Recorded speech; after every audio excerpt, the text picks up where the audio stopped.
आज हम फिर वाइल्ड लाइफ जो कंजर्वेशन एंड या प्रोटेक्शंस है उसके बारे में फिर से बात करेंगे और हम बताएंगे कि आगे उनके लिए क्या क्या ज़रूरी होता है, क्यों ये आवश्यकता पड़ी इस अधिनियम की। इस अधिनियम में विशिष्ट जो पादप होते हैं, स्पेसिफाइड प्लांट स्पीसीज की देखरेख एवं सुरक्षा की भी समग्र व्यवस्था सुनिश्चित की गई है कि किसी भी स्पीसीज को विलुप्त न किया जाए, उनकी पूरी सुरक्षा और संरक्षा की जाए। इसके अनुरूप जो वाइल्ड जोन हैं उनको गवर्नमेंट द्वारा उनको मार्क करना चाहिए और स्पेसिफाई जो जोन हैं उनमें खास स्पीसीज के प्लांट्स को उखाड़ना, उन्हें क्षतिग्रस्त करना या संग्रहित करना कड़ाई से निषेध किया गया है कि उनको किसी भी प्रकार से इस तरह का नुकसान नहीं पहुंचा सकते। इस जो ये नियम है वो उसमें बताया गया है कि प्लांट्स एवं उनके उत्पाद जो उनके प्रोडक्ट होते हैं उनको बेचना, उनका ट्रांसफ़र करना, ट्रांसपोर्ट करना पूरी तरह से उस पर रोक है। ऐसे जो फॉरेस्टिक जो जोन हैं उनमें जो बोनाफाइड रेजिडेंट हैं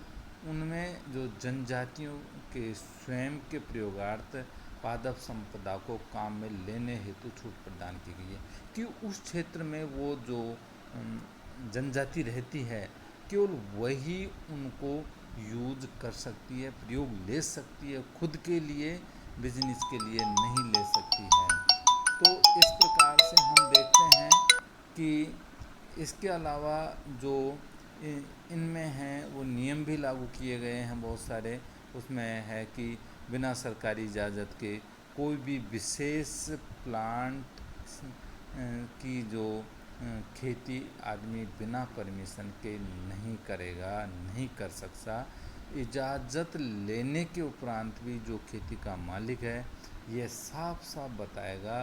कि किसकी व कितने बड़े क्षेत्र में किस विशिष्ट प्रजाति के जो प्लांट हैं उनकी खेती करने के वो इच्छुक हैं। बिना सरकारी अनुमति के कोई विशेष पादप या प्रजाति या उसके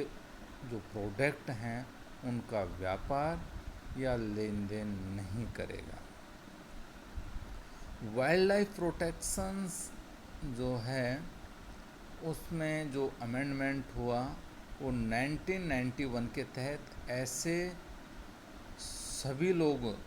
जो सरकारी अनुमति मिलने के उपरांत विशिष्ट पादप प्रजातियों की खेती कर रहे हैं उनको ऐसे पादप या उनके जो प्रोडक्ट हैं उनके स्टॉक की घोषणा करना आवश्यक है। तो क्योंकि ये सभी को लागू करने पर ये नई नीति में शामिल किए, नए संशोधनों में शामिल किए गए कि किस किस प्रकार से उनको करना होगा, अन्यथा उसका क्या होता है कि गलत यूज होता है। जहाँ तक जो सेंचुरीज का सवाल है तो हम बता दें कि सरकार ऐसे किसी भी संरक्षित क्षेत्र को जो कि नेचुरल्स या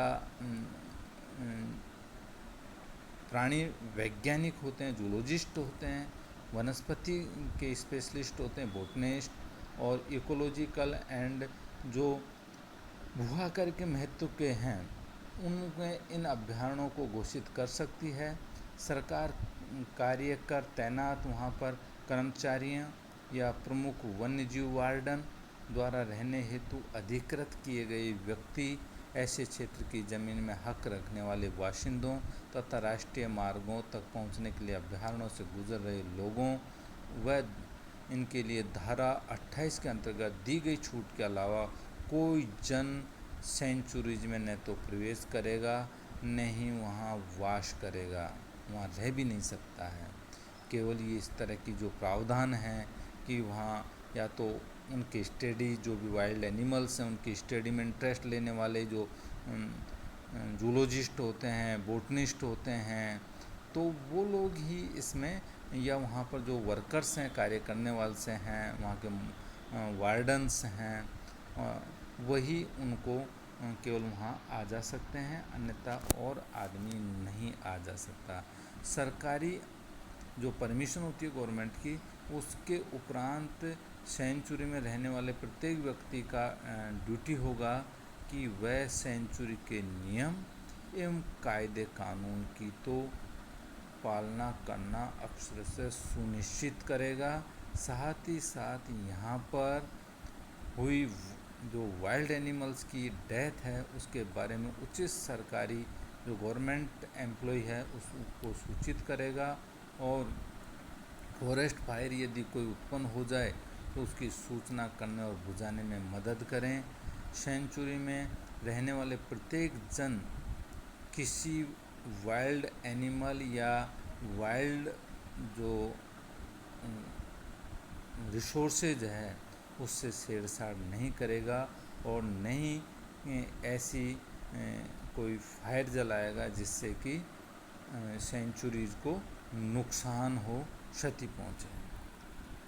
सेंचुरीज में घूमने के लिए जो परमिटेड लोग हैं वो न तो किसी प्रकार का हथियार रख सकेंगे और न ही ऐसे जो प्रसाधनों या केमिकल्स या एक्सप्लोसिव का प्रयोग कर सकेंगे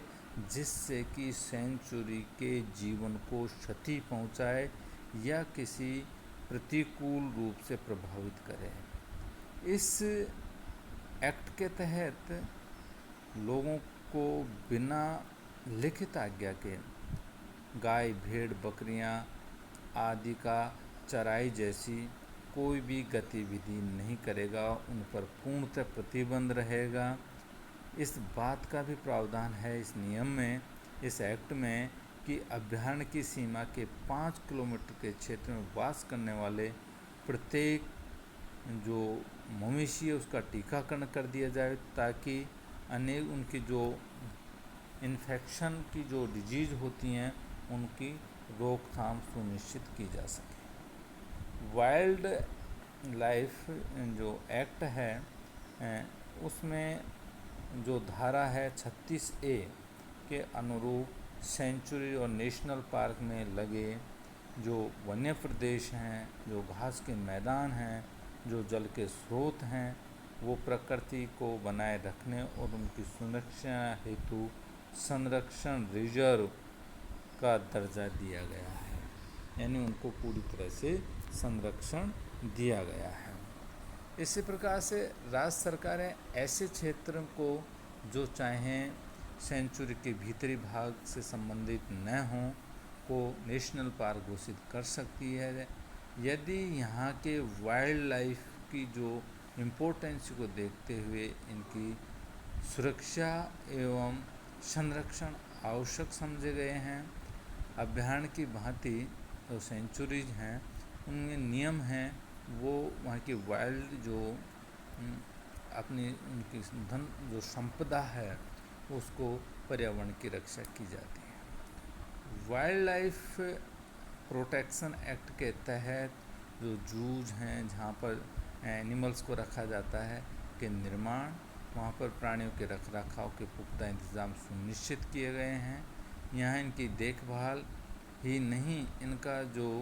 कैपेटिव ब्रीडिंग प्रोग्राम्स हैं, उनके रिसर्च एक्टिविटीज़ हैं और जू के जो एम्प्लॉयज़ हैं उनको उचित ट्रेनिंग व लुप्त होने के कगार पर पहुंच चुकी विशिष्ट प्रजातियों के लिए खास जानकारी आदि उनको समुचित व्यवस्था करना सुनिश्चित की गई है। इस अधिनियम के अंतर्गत जो सम्मिलित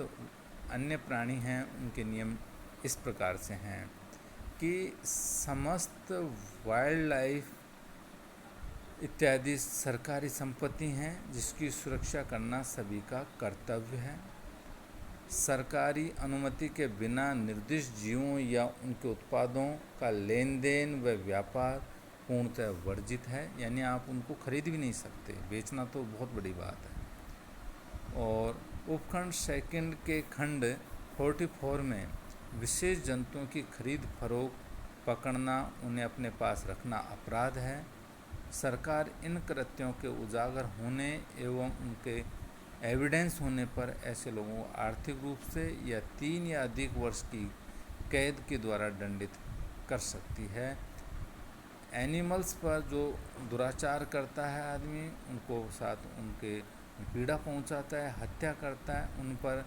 अन्य वर्जित जो कृत्य हैं उनको करवाता है, तो ऐसे लोगों की जानकारी देकर सरकार की सहायता करने का जो इस प्रकार से जो इनकी सूचना देता है, सहायता करता है सूचना देने में, उनको गवर्नमेंट है जो उचित उनको अवार्ड देती है। और इसके द्वारा जो wild life protection act 53 of 1972 के अंतर्गत यह नियम भी वहाँ पर है कि उनको आप पुरस्कार दे सकते हो।